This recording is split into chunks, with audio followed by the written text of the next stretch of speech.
He was driven by his hunger to learn, to constantly top himself, to be the best. He was the consummate student. He studied the greats and became greater. He raised the bar and then broke the bar. His talent and creativity thrust him and entertainment into another stratosphere. The Motown family mourns the death of our friend and brother, Michael Jackson, who was like a son to me. Our deep condolences go out to all his family, his parents, Joe and Catherine, his beautiful children, his sisters and brothers, and his nieces and nephews. Michael Jackson was 10 years old when he and his brothers, Jackie, Jermaine, Tito, and Marlon, auditioned for me at Motown in Detroit that July day in 1968 and blew us all away. The Jackson 5 were just amazing, and little Michael's performance was way beyond his years. This little kid had an incredible knowingness about him. He sang with such feeling and inspiration. Michael had a quality that I couldn't completely understand, but we all knew he was special. Aside from singing and dancing like James Brown and Jackie Wilson, he sung a Smokey Robinson song called "Who's Loving You?"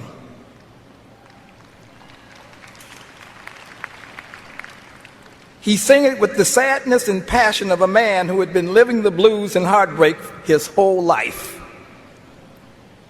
And as great as Smokey sang it, I thought Michael was better. You know.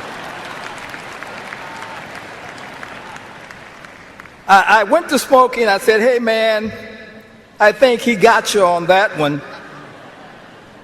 Smokey said, "Me too." That was Motown. Motown was built on love and competition, and sometimes the competition got in the way of the love, but the love always won out. We competed on everything.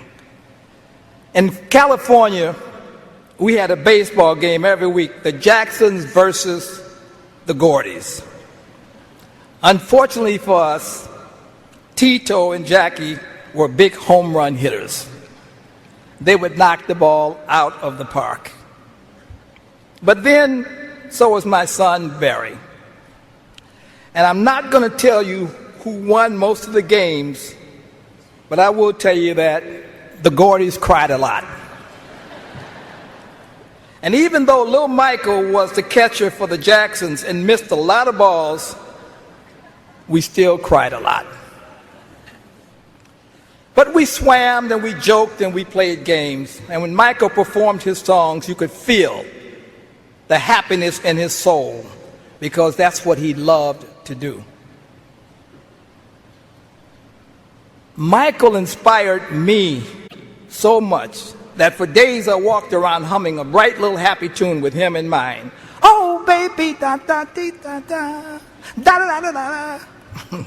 Then I put a group together and we came up with 4 hit records for them. I Want You Back, ABC, The Love You Save, and I'll Be There.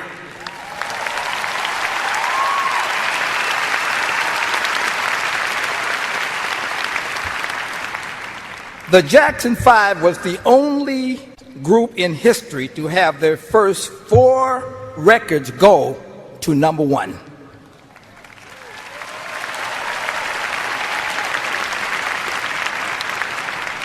In 1983, the brothers reunited and returned to do Motown 25th anniversary show. After a high-powered, dazzling medley of their songs, Michael took the stage alone and made pop history. From the first beat of Billie Jean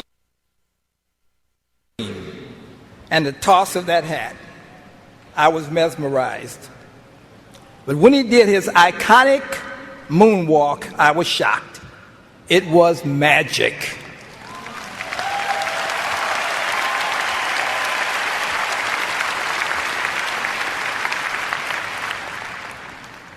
Michael Jackson went into orbit and never came down. Though it ended way too soon, Michael's life was beautiful.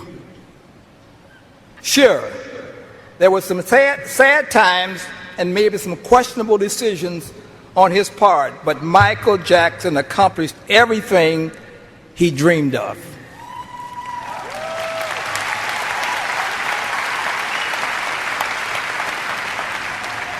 At 10 years old, he had passion.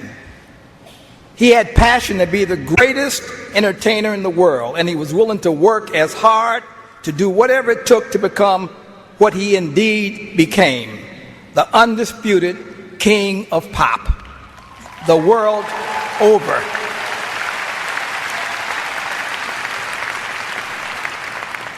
What kid wouldn't give his right arm to fulfill his wildest childhood dreams? Michael loved it all, every moment on stage, every moment in rehearsal. Michael loved creating what had never been done before. He loved everything and everybody, especially his fans.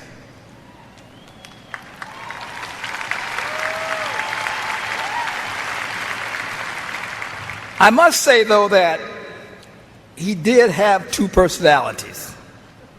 Off stage, he was shy, soft-spoken, and childlike. But when he took the stage in front of his screaming fans, he turned into another person. A master, a take-no-prisoners showman. It was like kill or be killed. I mean, Michael was awesome, totally in charge. In fact, the more I think and talk about Michael Jackson, I feel the king of pop is not big enough for him. I think he is simply